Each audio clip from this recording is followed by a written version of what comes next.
बिस्मिल्लाहिर्रहमानिर्रहीम, अस्सलाम वालेकुम। नाज़रीन, जहाँ तक कोरोना एपिडेमिक की बात है तो जहाँ इसने पूरी दुनिया को अपनी लपेट में लिया, वहाँ पाकिस्तान भी इससे ख़ास तौर पर मुतासर हुआ है। पाकिस्तान की इकॉनमी एक ऐसे विशेष सर्कल में हमें नज़र आती है जिससे फौरी तौर पर निकलना आसान नज़र नहीं आता। एक बहुत बड़ा एक जिगेंटिक किस्म का ये एक टास्क है। गवर्नमेंट इस पर काम कर रही है, लेकिन इसके साथ साथ अगर हम बात करें शोबिस इंडस्ट्री की, ख़ास तौर पर स्टेज की, तो वो इससे ख़ास तौर पर मुतासर हुआ है। जहाँ बहुत सारे शोबे जो हैं, इससे उसका इम्पैक्ट जो है, जो कोरोना का इम्पैक्ट उन पर आया, इसी तरह शोबिस की इंडस्ट्री भी इस इम्पैक्ट में आज तक जो है पूरी तरह जो है वो इसमें मुलविस नज़र आती है, इसमें जो है बुरी तरह इन्वॉल्व नज़र आती है और इसके साथ साथ इसका इम्पैक्ट जो है उसको वो ले रही है। ये जो सिलसिला है सारा, अगर हम बात करें स्टेज की दुनिया की और शोबिस की दुनिया की, तो हज़ारों नहीं बल्कि लाखों लोग जो हैं इस इंडस्ट्री से आज भी वाबस्ता है। इंडस्ट्री बंद है इस वक्त, स्टेज बंद है और ये बार बार अपीलें कर रहे हैं कि जनाब इसको खोला जाए। ये SOPs जो हैं इसकी जो है पूरी इम्प्लीमेंटेशन करेंगे, उसे देखेंगे, लेकिन क्या वजह है कि हुकूमत जो है इसे अभी तक खोल नहीं रही।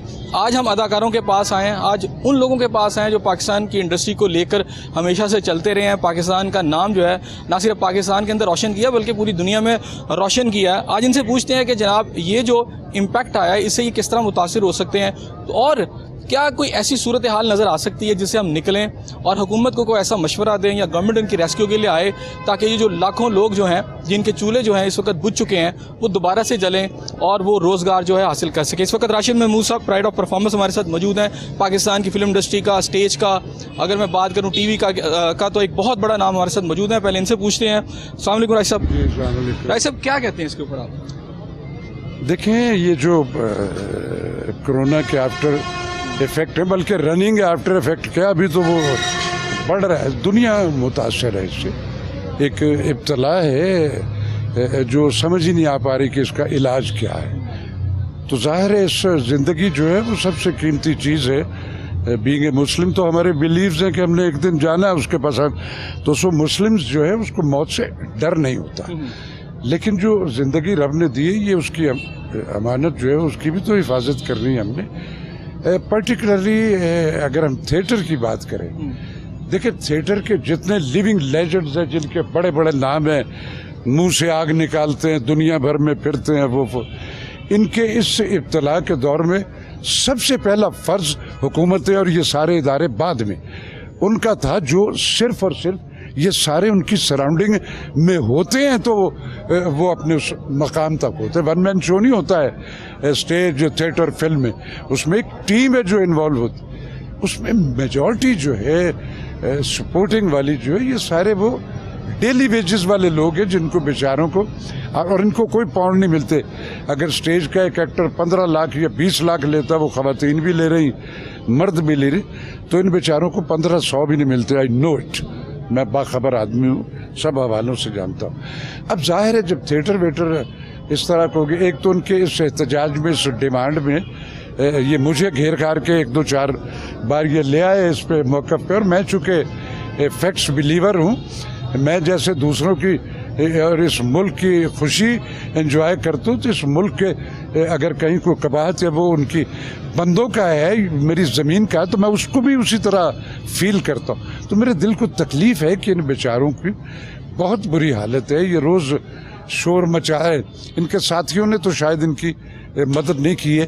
कैसर सनाउल्लाह खान है जो चेयरमैन है इस थिएटर वाली जो कम्युनिटी है उनका, थिएटरों का, और फिर एक और सखी सरवर साहब है, वो भी बरस इन आर्टिस्टों की कम्युनिटी का बिल्कुल एक इस तरह से ख्याल रखे हुए जिस तरह सरकारी और इक़्तिदार के हामिल लोगों को रखना चाहिए। तो उन्होंने अब भी इनको कर रहे हैं, कैसर ने भी, फिर मुझे भी एक बार इन्होंने कहा, तो मेरे भी कुछ दोस्त हैं उनसे एफिलेट हुए, अल्लाह वाले ट्रस्ट, वो भी आए और आके एक बड़ा आला बेहतरीन पैकेज जो है इनके ज़िम्मे किस हद तक करेंगे, जितना अख्तियार में हम खुद मजदूर हैं। हुकूमत क्या करे इसके हवाले से? हुकूमत इनको ये जो 25 से 1 अरब रुपया हो गया ना, इससे पहले भी ऐसे ही हुआ। हुकूमत चाहती है तो किसी को 20 लाख इकट्ठा दे देती, और जो ज़रूरतमंद है उसको 20 भी नहीं मिलती। ये जो बंदर बांट होती है ना फंड्स की, उस पर नज़र रखी जाए, और पहले तो वो रिकॉर्ड निकलवाया जाए कि इस मुल्क के कितने कितने बड़े और मोतबर लोग हैं जिन्होंने कई कई बार लाखों रुपया मुख्तलिफ तरीक़ों से। और फिर ये जो फंड आते हैं, ये फंड इन्हीं लोगों के लिए, इनको स्कैन करके इनका या तो थिएटर खोल देना, अपने सारे कारोबार खोल दिए, सब के सब खोल दिए। मैं एक मशवरा है मेरा कि अगर थिएटर की सीटिंग है 1000, आप इनको 400 की इजाज़त दें, ताकि उसमें हर जो डिस्टेंस है वो भी मेंटेन हो जाए। प्रिकॉशंस की जितने SOPs आप इन पे लागू करते, उसकी इम्प्लीमेंट्स हो रही हैं कि उसके चेक रखे उस पर कर। तो इन बेचारों को अगर आप इनकी मदद नहीं करना चाह रहे तो जो ये काम करते हैं मजदूरी, वो तो करने देना।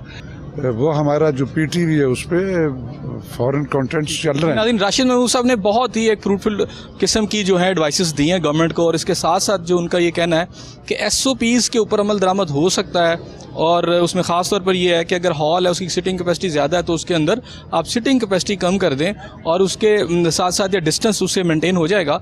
और जहाँ बहुत ज़्यादा इंडस्ट्री जो है खोल दी गई है, इसे भी खोल देना चाहिए। अब चलते हैं और मज़ीद बात करते हैं। जी नाज़रीन, इस वक्त हमारे साथ ताहिर अंजुम साहब मौजूद हैं। पाकिस्तानी स्टेज का एक बड़ा नाम, अपने शायकीन को खूब जो है मुस्कुराहटें बखेरते हैं, लेकिन ये मुस्कुराहटें जो हैं कुछ अरसे से ख़त्म हुई हैं, समझे बंद हुई हैं, क्योंकि स्टेज बंद है। शायकीन जो है स्टेज की तरफ नहीं आ रहे, और डेफिनेटली फ़नकार भी नहीं आ रहे।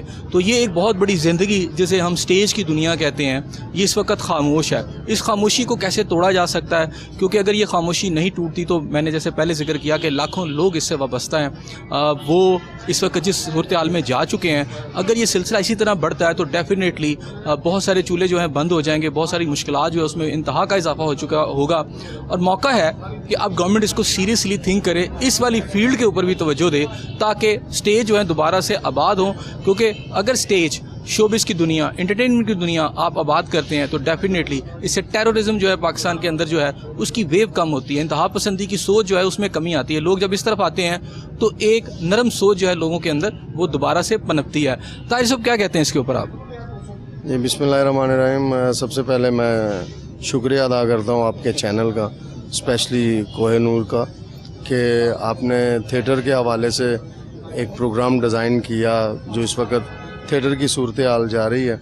हम फ़नकार हैं, सबसे मासूम, सबसे समझ लें कि इनोसेंट तबका जिसे कहते हैं आप, मुल्क का, आप बेहतर तरीके से जानते हैं, आप भी मीडिया से वाबस्ता हैं काफ़ी देर से।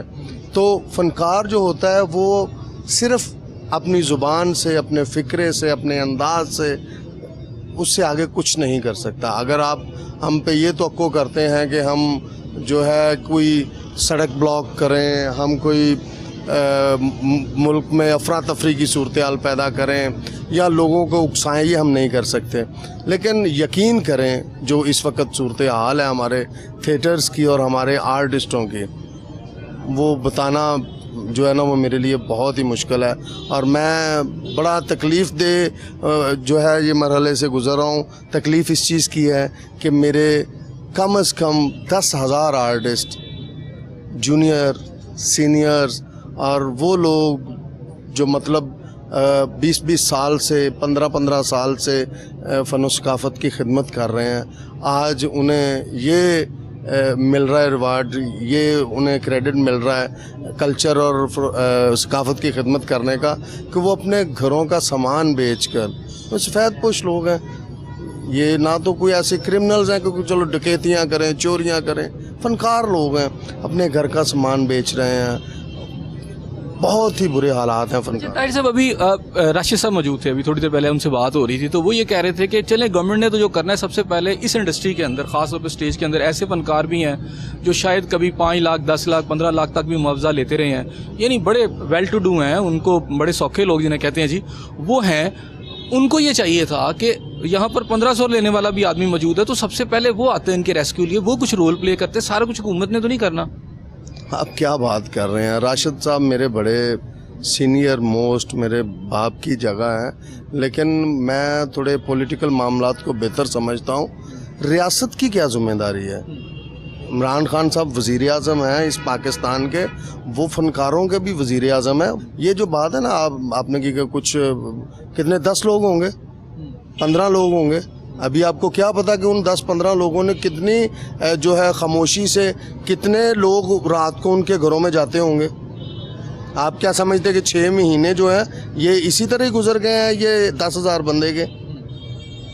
ये 10,000 बंदे में से काफ़ी लोग ऐसे हैं जो मतलब हमारे एक बड़े मोहतरम और बड़े मेरे दिल में उनके लिए बहुत एहतराम आ गया, जिनका नाम मैं लेना ज़रूरी समझूंगा। जिस तरह से सखी सरवर भट्ट साहब हैं, ठीक है, उन्होंने कैसर सनाउल्लाह साहब हैं, उनकी एफ़र्ट्स के साथ कितने फ़नकार ऐसे हैं जिन्हें घरों में राशन जाके जो है घरों में पहुंचाया है, और कितने फ़नकार इनके पास आए हैं। और ये जो आप 10-15 लोग हैं, ये 10-15, 20-25 लोग हैं जो 10 लाख, 8 लाख, 4 लाख, 3 लाख वाली अमाउंट वाले बंदे हैं, ठीक है। वो भी 6 महीने में उनकी भी बस हो गई है, लेकिन फिर भी वो अपने जूनियर जो उनके पास जाता है वो उसकी हेल्प करते हैं। जो मैं बात कर रहा हूँ कि ये वो लोग हैं जो चेहरों पे मुस्कुराहटें बिखेरते हैं, लेकिन आज ये अपने दिल के जो फोले हैं वो फोड़ रहे हैं। यानी इन लोगों को अगर इस संजीदा हालत में और अपने दुख बयान करते हुए मुझे तो बहुत तकलीफ़ हो रही है। ये पाकिस्तान के बड़े नाम हैं, दुनिया भर में पाकिस्तान का जो है नाम ये रोशन करते हैं, पाकिस्तान के अंदर भी लोग इन्हें सुनते हैं। तो अगर ये लोग इस कंडीशन पर आए हुए हैं और इस कैफियत से गुजर रहे हैं तो डेफिनेटली अब ये हाई टाइम है गवर्नमेंट के लिए कि वो इस इंडस्ट्री के रेस्क्यू के लिए अब आ जाए। अब आगे चलते हैं और कैसर सनाउल्लाह साहब जिनका इन्होंने जिक्र किया, हम उनसे भी तफसील से बात करेंगे, क्योंकि इस वक्त अगर मैं स्टेज की इंडस्ट्री की बात करूं तो बहुत कम लोग इस इशू को लेके चल रहे हैं, जिसमें वो प्रेस कॉन्फ्रेंसेस भी कर रहे हैं, गवर्नमेंट के साथ जाके लोगों के जो अरकान हैं उनसे मिल भी रहे हैं। चूँकि थोड़े से लोग हैं उसको उन्हीं में जो ये भी शामिल है और उसको लीड कर रहे हैं, तो इनसे भी बात करेंगे। क्योंकि हम बात करते हैं इंटरटेनमेंट की, तो अगर इंटरटेनमेंट के लोग जो हैं उनके दिल अफसरदा हैं और चेहरे जो हैं मुरझाए हुए हैं, तो डेफिनेटली पाकिस्तान में कोई इंटरटेनमेंट नहीं हो सकती। उसको ज़िंदा करना है, और कैसे ज़िंदा करना है उसी पर मज़ीद बात करते हैं। हमारे साथ रहिए।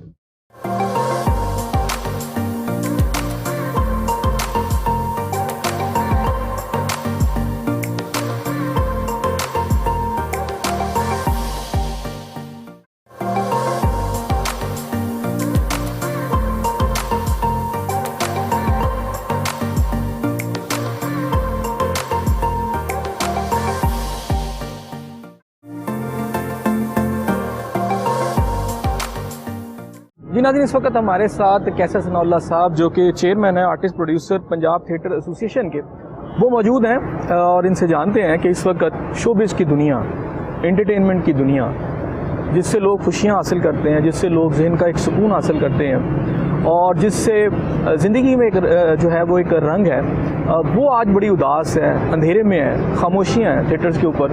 तो इससे किन लोगों को ज़्यादा तकालीफ है और इसके साथ इस वक्त जो एक्चुअल सिचुएशन है वो है क्या? कैसे साहब इस वक्त जो सिचुएशन है थिएटर्स की वो बताएं हमें। थिएटर की एहसन भाई, सबसे पहले तो आपके चैनल का आपका बहुत शुक्रिया। आपने एक बड़े अहम मौजू पे आज थिएटर से मुंसलिक लोगों को मौका दिया कि वो अपने दिल की बात कर सकें। सूरत हाल ये है कि तकरीबन 4 माह होने वाले हैं। इस 4 माह में 2 माह हमने खामोशी इख्तियार की है कोरोना वबा की वजह से। 2 माह हो गए हैं कि सारे कारोबार खुल गए हैं, जिनमें आदम मार्केट है, लिबर्टी है, जेल रोड है, नारकली है, शालमी है, ब्रांथ रोड है,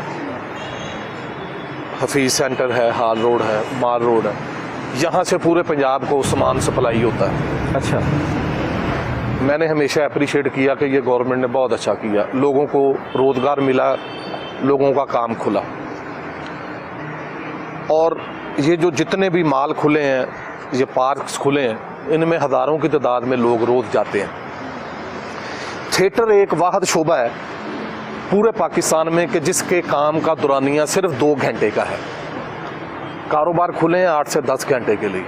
मैं पिछले 2 माह से गवर्नमेंट को ये बताना चाह रहा हूँ, वफाकी गवर्नमेंट को भी और सूबाई गवर्नमेंट को भी, कि जनाब आपने तकरीबन 98% आपने कारोबार खोल दिए हैं। एक स्कूल रह गया, सिनेमा रह गया, थिएटर रह गया, शादी हाल रह गए, 4 काम रह गए, बाकी आपने 98% सारे कारोबार खोल दिए।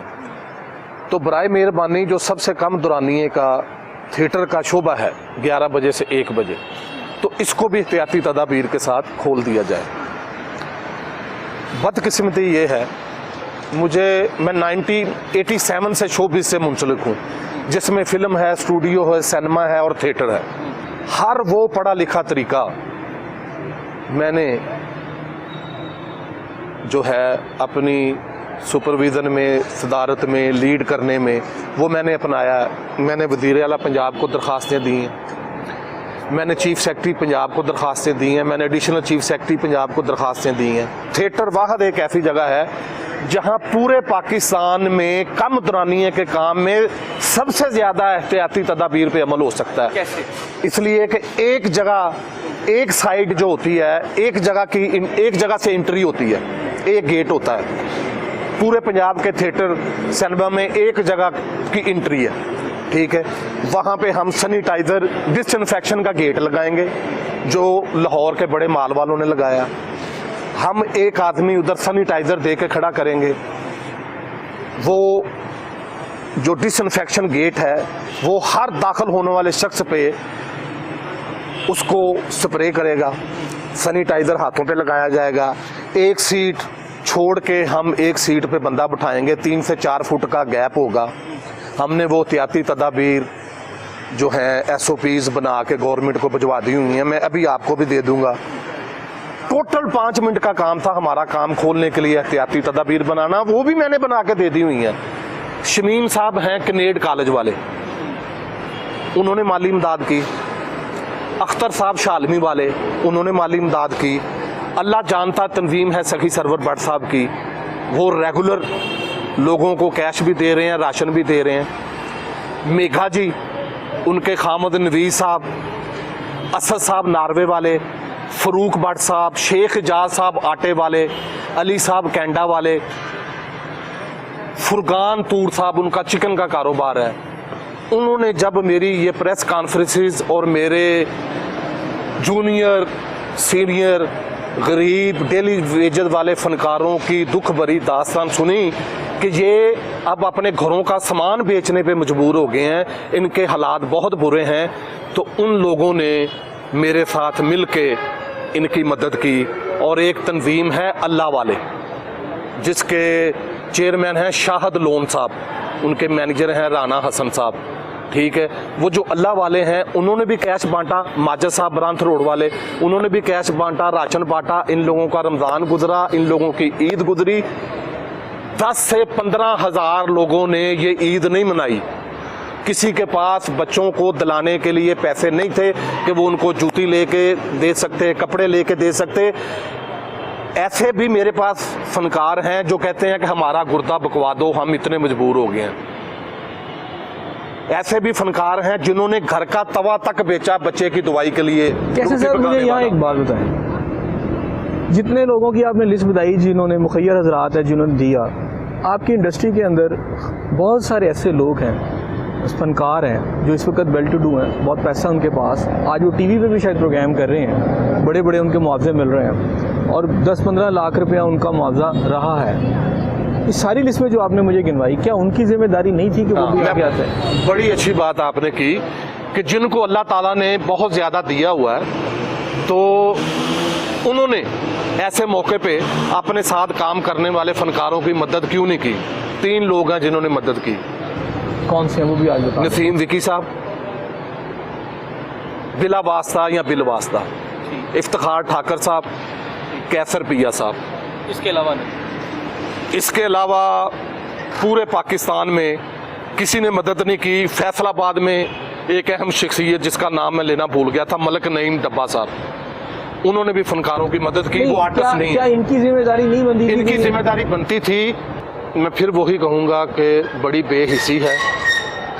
मैं आपकी प्रेस कॉन्फ्रेंसेस भी देख रहा हूँ, आपकी जितनी भी आप एक्टिविटी करें देख रहे हैं, उसमें वो फनकार जिनको आगे बढ़ना चाहिए था, जो बड़े नाम हैं, जो स्टेज से जिनके बड़े नाम हुए हैं, वो भी मुझे साथ नज़र नहीं आते। जब किसी प्रोटेस्ट में जाना हो या कहीं बात करनी हो, वो हमें वो अदाकाराएँ भी नज़र नहीं आते, वो अदाकार भी नज़र नहीं आते। मैं जो जंग लड़ रहा हूँ ना, वो 95% लोगों की लड़ रहा हूँ जो सफ़ेद पोश हैं, जो गरीब हैं, जो 15,000, 20,000, 25,000, 30,000 कमाने वाला, जो 4 लाख, 3 लाख, 5 लाख कमाने वाला, मैं उसकी जंग नहीं लड़ रहा। नंबर 2, क्यों जो वो अपनी 15 जान से क्यों नहीं ला 20 रहे? हाँ। 5% जो तगड़े लोग हैं उनमें से बेशुमार लोगों ने मेरी प्रेस कॉन्फ्रेंस में, मेरी रैली में शिरकत की, जिनमें मानद चंद साहब हैं, जफरी साहब हैं, नसीम विकी साहब हैं, इफ्तिखार ठाकर साहब हैं, कैसर पी है, जफर इरशाद है, अल्लाह आपकी ज़िंदगी करे, ताहर अंजम साहब हैं, मलक आसफ साहब हैं। चूँकि 3 माह में मुतअद्दिद बार प्रेस कॉन्फ्रेंस की गई, रैलियाँ निकाली गई, काफ़ी दफ़ा गवर्नमेंट को ये बताने के लिए कि हम परेशान हैं, हमारे थिएटर खोले जाएं, तो ज़्यादा दफ़ा ये सीनियर लोग तो नहीं शामिल हुए, लेकिन एक 2 दफ़ा इनकी शिरकत है। मेरे पास बाकायदा वीडियो है, बाकायदा रिकॉर्ड है, लेकिन ज़्यादा मरतबा इन्होंने शिरकत नहीं की। अगर इन्होंने नहीं की तो अच्छा नहीं किया। इनको अपना काम बचाने के लिए, अपने लोगों के लिए आगे आना चाहिए था। अच्छा, वो बड़ी अदाकाराएं जिनके बड़े बड़े नाम हैं स्टेज की दुनिया से, वो कहाँ हैं? वो जो बड़ी अदाकाराएँ हैं, गुजरांवाला, मुल्तान, फैसलाबाद, पिंडी, शेखुपुरा, गुजरात, गुजरांवाला, साहिवाल, उखाड़ा के 10 अदाकारें हैं जो तगड़ी हैं, जो अभी और 6 माह इस क्राइसिस का मुकाबला कर सकती हैं। वो रोज़ाना मुझे पूछती हैं कि क्या बना, काम खुल जाए, बड़े परेशान हैं, बिजली के बिल नहीं दिते जा रहे। कुछ उनमें किराए के घरों में, जिन लोगों की मैं जंग लड़ रहा हूँ, वो 95% में से 80% लोग किराए पे रहते हैं। अब वो जो सीनियर फनकाराएँ हैं वो पूछती ज़रूर हैं कि क्या हो रहा है, ठीक है, दुआ दे देती हैं, लेकिन वो कहती हैं कि ये मर्दों का काम है। और दूसरा उनका मौक़िफ़ है कि जी हमारी बेइज्जती होगी, हमारे फ़ैन कहेंगे जी ये सड़कों पे निकल रही हैं, की कह रही हैं ने भूखे मर गए हैं, ये वो, तो हमारी बेइज्जती है। अच्छा, आप बात करें बेइज्जती की, अब आगे क्या है? मसलन आप सड़कों पे जाएंगे, क्या है आपके पास? आपको और क्या ऑप्शन नज़र आता है अगर इसी तरह चीज़ें कंटिन्यू करती हैं तो? पाकिस्तान में थिएटर खुलवाने के लिए जितने अदारे हैं, कैप्टन उस्मान साहब हेल्थ सेक्रेटरी हैं प्राइमरी सेकेंडरी के, उनसे एहतियाती तदाबीर मांगी हैं। Executive director Punjab art council, उससे जवाब मांगा हुआ है। चीफ सेक्रेटरी से जवाब मांगा हुआ है। नहीं होता खुलता, फिर आप क्या, आपके पास क्या खामोशी है फिर? नहीं, खामोशी नहीं है। हक सच की बात मैं करता रहूँगा। यहाँ दिन आपने बात सुनी कैसे सुना उल्ला साहब की बड़ी तफसील के साथ। उन्होंने बताया कि इस वक्त जो स्टेज की हमारी इंडस्ट्री है वो किस सूरत हाल से नबर्द आज़मा है। इस वक्त जो फ़नकार हैं जो कि डेफिनेटली किसी भी माशरे के लिए एक ख़ास और अहम मुकाम रखते हैं, लोगों के चेहरों पे मुस्कुराहटें बिखेरते हैं, लोगों को बहुत सारे नफसियाती मसाइल, ज़हनी अमराज इनकी बातों से दूर हो जाते हैं। इनके जो मुस्कुराहटें, इनकी जो छोटी छोटी बातें हैं, उससे लोग खुश होते हैं। सो एक इंडस्ट्री जो है इस वक्त दिगरगू की हालत में है, अंधेरे छाए हुए हैं। अगर ये अंधेरे नहीं छटेंगे तो डेफिनेटली हालात जो हैं इस पूरी इंडस्ट्री के लिए और ज़्यादा ख़तरनाक होते चले जाएंगे, और जो ज़िंदा माशरे होते हैं वो ऐसा कभी भी नहीं होने देते। अब मज़ीद बात करते हैं उन फ़नकारों के साथ, उन अदाकारों के साथ जो आपके सामने होते हैं, आप उन्हें सुनते हैं, उनकी बातों को महसूस करते हैं। लेकिन आज ये जो मैं प्रोग्राम कर रहा हूँ, ये इस हवाले से थोड़ा अहम है कि वो लोग जिन्हें आप हंसते हुए देखते हैं और हंसाते हुए देख रहे हैं, वो आज हमें रोते हुए नज़र आते हैं। आज वो हमें दुख के आलम में नज़र आ रहे हैं, एक अफसोस के आलम में है। इस माशरे को चाहिए और इस हुकूमत को चाहिए, अरबाब इख्तियार को चाहिए कि अब वो थोड़ा सा आगे बढ़ें। वो लोग जो आपके चेहरों पे मुस्कुराहटें बिखेर रहे हैं, अब उनके चेहरों पे मुस्कुराहटें बिखेरना अब जो है दूसरी तरफ जो लोग खड़े हैं उनकी जिम्मेदारी है।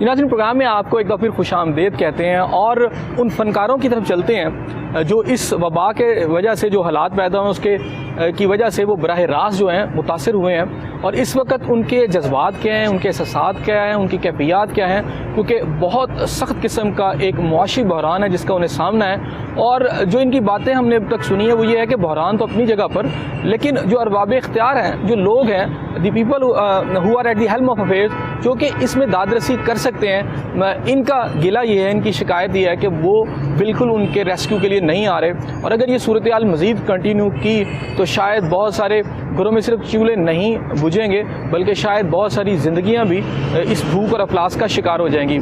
सलमा चौधरी साहबा इस वक्त हमारे साथ मौजूद हैं और इसके अलावा बहुत ज़्यादा फ़नकार है हमारे साथ मौजूद हैं। आलिया भट्ट साहब हैं, स्टेज की सीनियर अदाकार हैं, बहुत अरसे से काम कर रही हैं। सरफराज विकी साहब हमारे साथ मौजूद है और दीगर जो लोग यहाँ मौजूद हैं, इनसे बात करते हैं और जानते हैं कि हुकूमत के लिए इनका पैगाम क्या है, ये क्या चाहते हैं। सबसे पहले मैं आऊँगा सलमा चौधरी साहबा की तरफ और इनसे बात करेंगे और जानेंगे कि इस वक्त का सिचुएशन क्या है। अच्छा सलमा चौधरी साहबा, क्या कहती हैं इसके ऊपर आप? अस्सलाम वालेकुम। देखिए, मेरा तो कोई इतना हमारा वज़ीर आज़म साहब के साथ बहुत बड़ा कोई मुतालबा तो नहीं है।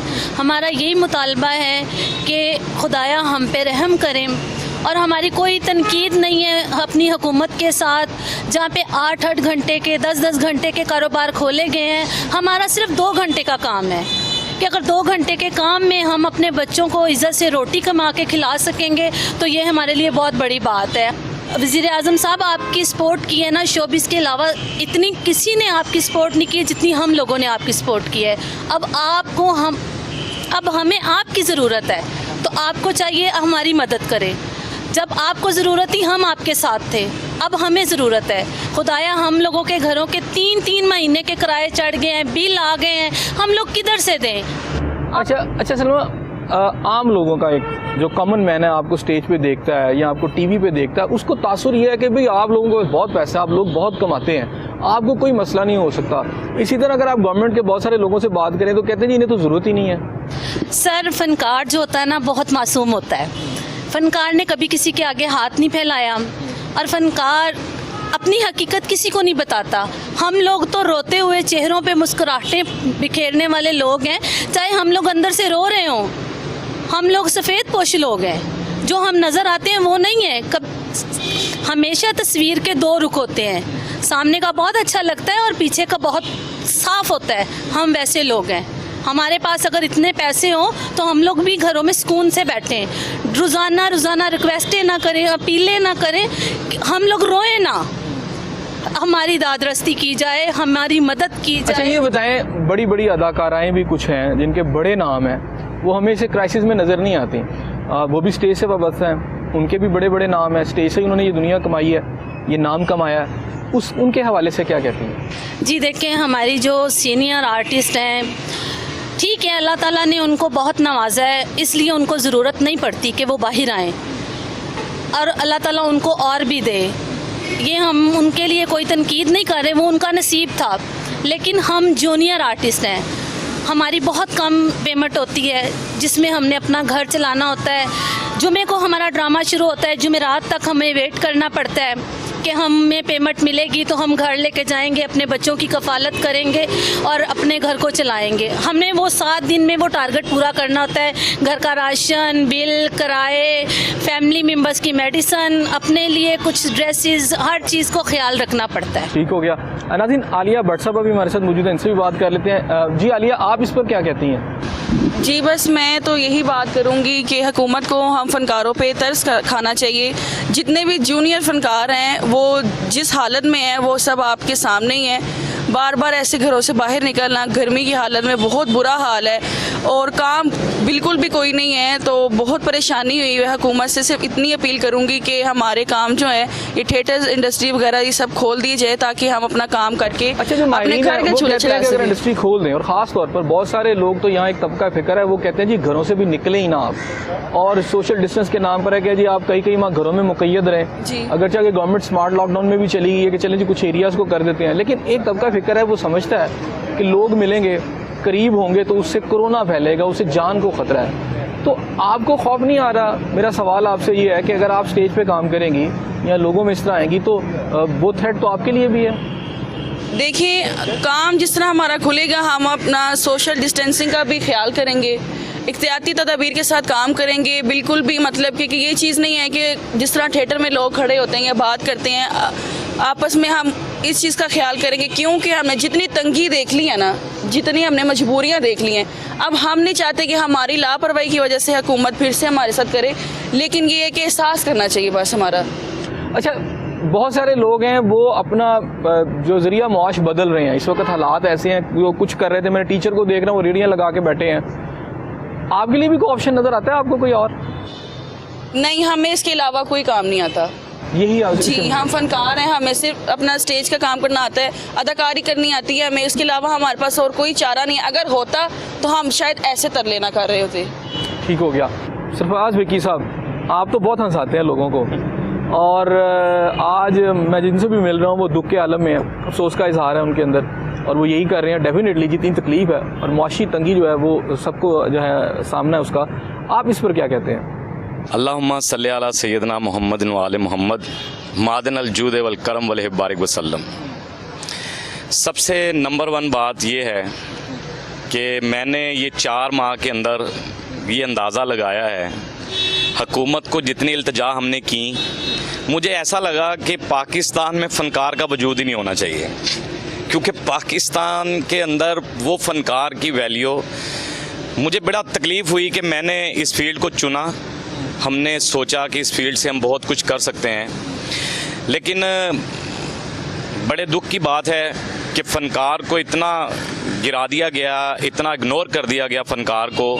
लेकिन हैरानकुन बात है कि ऐसा क्यों किया जा रहा है, स्टेज के आर्टिस्ट को क्यों इग्नोर किया जा रहा है, मुझे समझ नहीं आती। फ़नकार तो एक मुल्क का सरमाया होता है। फ़नकार, मैंने पहले भी एक बार कहा था कि बहुत खुश नसीब वो मुल्क होता है जहाँ फ़नकार पैदा होता है, क्योंकि फ़नकार लोगों के लिए ऑक्सीजन होता है। वो फ़नकार जो होता है अवाम के लिए ऐसा इंटरटेन होता है कि जो अवाम दुखों के अंदर होती है वो अपने दुख भूल कर फ़नकार को आकर देखती है और वो सारा कुछ भूल जाती है और हंसकर मुस्कुराकर जाती है, रिलैक्स होकर जाती है। हुकूमत विक्की साहब, हुकूमत ने तो जो करना है। अभी मैंने सवाल किया था पहले कैसर साहब से भी, मुझे ये बताया जो सीनियर फनकार हैं मुस्कुराहटें बखेर के, जिन्होंने बहुत पैसा कमा लिया, और जितनी लिस्ट उन्होंने बताई उसमें चंद लोग हैं मुझे फनकारों में जिन्होंने अपने जूनियर्स की आके हेल्प की है, बाकी आपको वो कहीं नज़र नहीं आते, वो कहाँ चले गए सब? अल्लाह का शुक्र है, अल्लाह पाक ने उन्हें बहुत कुछ दिया है। जितने भी सीनियर फनकार हैं उनमें से मैं समझता हूँ कि सिर्फ नसीम विक्की साहब, सिर्फ नसीम विक्की, मैं क्योंकि उसके घर गया रमज़ान शरीफ में तो उसने 5,000 रुपया मुझे दिया, और मुझे उसने ये भी कहा कि यार ये किसी को बताना ना कि मैंने आपको पैसे दिए हैं। लेकिन मैंने कहा यार आपने मेरी इतनी भी हेल्प की है तो बड़ी मेहरबानी है। ये बड़ा करोड़ों रुपया इन्होंने कमाया है, और इन लोगों के पास जो सीनियर्स लोग हैं ना, ये बड़े अच्छे, हमारे लिए तो काबिल एहतराम है क्योंकि हमारे बड़े हैं। इन बड़ों को अगर हमारा ख्याल नहीं आ रहा, हम औलाद हैं इनकी, हम इनके बच्चे हैं, इनके जूनियर हैं, तो हम इनके लिए बहुत कुछ कर सकते हैं। अगर ये हमें कहें ना कल को कभी ये किसी मुसीबत में हो और ये सब कहें कि आओ जूनियर जितने भी हैं जो हमारे हैं तो अगर हमारे साथ खड़े हो जाएं तो खुदा की कसम हम खड़े हो जाएंगे। लेकिन हमने इन सबको बुलाया। कैसर सनाउल्लाह साहब एक वाहिद आदमी हैं जो कि जिन्होंने ये झंडा उठाया कि फनकारों के लिए कुछ किया जाए। वो 90% या 95% जो फनकार हैं, जो मुझ जैसे फनकार हैं, आज मेरे ऊपर 5 माह का किराया है, 1,10,000 रुपया बन गया। मेरा मालिक मकान बड़ा शरीफ आदमी है कि उसने मुझे थोड़ा सा हल्का सा बातों में धमकियां तो दी हैं, लेकिन उसने मेरे साथ शफकत की भी है। कल को वो सामान उठा के मेरा बाहर फेंक देता है। वज़ीर आज़म पाकिस्तान से मैं ये कहता हूँ कि इमरान खान साहब, आप हमारे लिए काबिल एहतराम हैं, उस्मान बुज़दार साहब हमारे लिए काबिल एहतराम हैं, क्योंकि मैं ये समझता हूँ कि अगर हमें एक घर चलाना बड़ा मुश्किल हो रहा है तो इमरान खान साहब तो पूरा मुल्क चला रहे हैं, उनको कितनी मुश्किलात का सामना होगा। मैं ये समझता हूँ कि ये आपकी टेंशन्स मैं समझता हूँ, मैं आपके साथ हूँ, लेकिन कम से कम आपको अल्लाह पाक ने हाकिम बनाया है। अल्लाह पाक हाकिम है पूरी दुनिया का, तो अल्लाह ने वो सिफ्त आपके अंदर डाली है, तो आपके लिए आपको ये सोचना ज़रूरी है। बाकी आप सीनियर फनकारों की बात करते हैं, सीनियर फनकार ना तो कोई हमारे साथ निकले हैं, हम ही आए हैं, रोडों पर कमीज़ें फाड़ी हैं, अपने आप को गाड़ियों के नीचे तपती सड़कों पर लेटे हैं। मैंने बहुत ज़्यादा जद्दोजहद की है और इंशाअल्लाह ताला मेरे साथ के जितने फनकार हैं मैं उनके लिए आखिरी दम तक जद्दोजहद करता रहूँगा। ये अपने साथ आपके साथी इनको भी ज़रा दे दीजिए, इनसे भी हम पूछ लें ताकि हम वाइंड अप की तरफ जाएँ प्लीज़। अस्सलाम वालेकुम जी, मेरा नाम यूनुस गुल है। मैं अरसा दराज से थिएटर टीवी पे काम कर रहा हूँ, और जब से ये कोरोना की वजह से हम अपने घरों में महफूज हैं, ना कहीं जा सकते हैं, नहीं ना कहीं आ सकते हैं। हमारे पास इस वक्त 4-5 महीने का किराया हो चुका। मालिक मकान सामान बाहर गिरने की कहती है, बिजली के बिल हैं, बच्चों की फीसें हैं, और बस हमें हुकूमत से कोई गिला या शिकवा नहीं है। सिर्फ इतना है कि उन्होंने हर कारोबार खोल दिया है, शालमी मार्केट भी खोल दी है, लिबर्टी भी खोल दी है, मेन मार्केट भी खोल दी है। तकरीबन ट्रांसपोर्टर भी खोल दिए, हर चीज़ खोल दिए। मेरा इतना का मुतालबा है कि जहाँ पर 8 घंटे 10 घंटे का आपने काम खोल दिया, हमारा तो सिर्फ 2 घंटे का काम है। हम चोर ज़रूर हैं पर लोगों के आँखों के आंसू चुराते हैं, उन आंसुओं को हम अपने दिल में बसाते हैं, लोगों को हंसाते हैं। मैं आपसे दरख्वास्त ये करता हूँ हुकूमत से कि हमारे जल्द से जल्द ये थिएटर खोले जाए। हम जैसे एक्टर जो इस वक्त बेरोज़गार है, कोई काम नहीं कर सकते या किसी के आगे हाथ नहीं फैला सकते, तो आप लोगों से दरख्वास्त है कि जल्द से जल्द थिएटर खोल दें। जी नाज़रीन, हमारे साथ और भी साथी मौजूद हैं, इनसे पूछ लेते हैं। इनकी पूरी ज़िंदगी स्टेज से वाबस्ता रही है। ये फ़नकार तो नहीं है, लेकिन जो फ़नकार करते हैं, जो ड्रामा किया जाता है, उसको चलाने में, उसको मैनेज करने में और पीछे बैठ के बहुत सारी चीज़ों को ठीक रखने में इनका बहुत बड़ा किरदार है। इनकी तरफ चलते हैं। आप थिएटर खोल दें खान साहब, कोई ऐसी बात नहीं है। जब सब कुछ खुल गया है तो हम तो 2 घंटे के लिए सिर्फ काम करते हैं। आपसे तालबेल, ये सब भूखे पड़ रहे हैं इस वक्त, छोटे फनकार, इनका ख्याल कीजिए और अल्लाह के वास्ते आप सिर्फ 2 घंटे के लिए पे इजाज़त दे दें। हम आपके तमाम SOP हर चीज़ का आपका जो भी डिमांड होगी आप पूरी करेंगे। तो अल्लाह के वास्ते एक ही मुतालबा है, क्योंकि हम इसको प्रमोट भी करते हैं आर्टिस्टों को, इनके बहुत बुरे हालात हैं। आप इनको अल्लाह का वास्ता है सिर्फ थिएटर खोल दें। अफजाल साहब यहाँ मौजूद है। मैं चाहता हूँ कि बाइंडिंग से पहले इनसे भी ज़रा बात कर लें, ये क्या कहते हैं। अस्सलाम वालेकुम, मेरा नाम अफजाल है और मैं हुकूमत से ये मुतालबा करूँगा कि फ़नकारों के साथ साथ जो दूसरे तबके के लोग हैं ना, जैसे कोई चाय बनाता है, जैसे गेट कीपर है और मेकअप मैन है, उनका भी बहुत बुरा हाल है। खुदारा थिएटर खोले जाएं। सब्ज़ी मंडियों में कोई SOPs नहीं है, हमने तो खोलने भी SOPs के साथ हैं। तो ये बहुत बुरे हालात चल रहे हैं, लोगों के ऊपर किराए चढ़ गए हैं, बिजली के बिल चढ़ गए हैं, लोग खुदकुशियाँ कर रहे हैं। 2 जो लोग हैं ना हमारे थिएटर से रिलेटेड, एक का नाम मुजद्दद मिर्ज़ा है, वो रोज़ों में उसके बच्चों ने कहा था हमें समोसे ला दो, उसके पास समोसे लाने के पैसे नहीं थे, तो वो इसी बात से बेचारा फौत हो गया। और दूसरे हमारे डायरेक्टर थे तनवीर खान, वो हार्ट के पेशेंट थे, उनके पास हार्ट की गोलियां लेने के पैसे नहीं थे, वो यही बात सोच सोच के मर गया बेचारा। बहुत शुक्रिया जी नाज़रीन, आपने बात सुनी इस वक्त फ़नकारों की भी और जो यहाँ मसाइल हैं उसे भी सुना। यूनुस साहब ने बड़ी अहम बात की, उसी से मैं भी वाइंड अप करूँगा। उन्होंने कहा जी हम आंसू चुराते हैं, डेफिनेटली ये लोगों के आंसू चुराते हैं, लेकिन इसके बदले में उनके चेहरों पे मुस्कुराहटें बखेरते हैं। अब वक्त है कि इनकी आंखों में जो आंसू हैं वो अब हुकूमत उसे रेसिप्रोकेट करे और इन आंसुओं को चुन ले और इसे ख़त्म करे, इन आंसुओं को, और दोबारा से इन्हें एनर्जाइज़ करे, इनकी जो एनर्जी है उसे दोबारा से बहाल करे। थिएटर के ऊपर जो इनका मुतालबा है, अगर SOPs बरकरार रख के इसे खोला जा सकता है तो कोई बात नहीं। अगर पूरी दुनिया, पाकिस्तान की इंडस्ट्री जो है, जैसे कि वज़ीर-ए-आज़म साहब ने कहा कि वो खोलना चाहते हैं, वो चाहते हैं कि माशी चक्कर जो है वो चलता रहे, तो डेफिनेटली इस इंडस्ट्री को भी अब खुलना चाहिए। इस दुआ के साथ कि अल्लाह ताला आपको अपनी रहमतों के साए में रखे। अपने मेज़बान से आपको इजाज़त दीजिए। अल्लाह हाफ़िज़।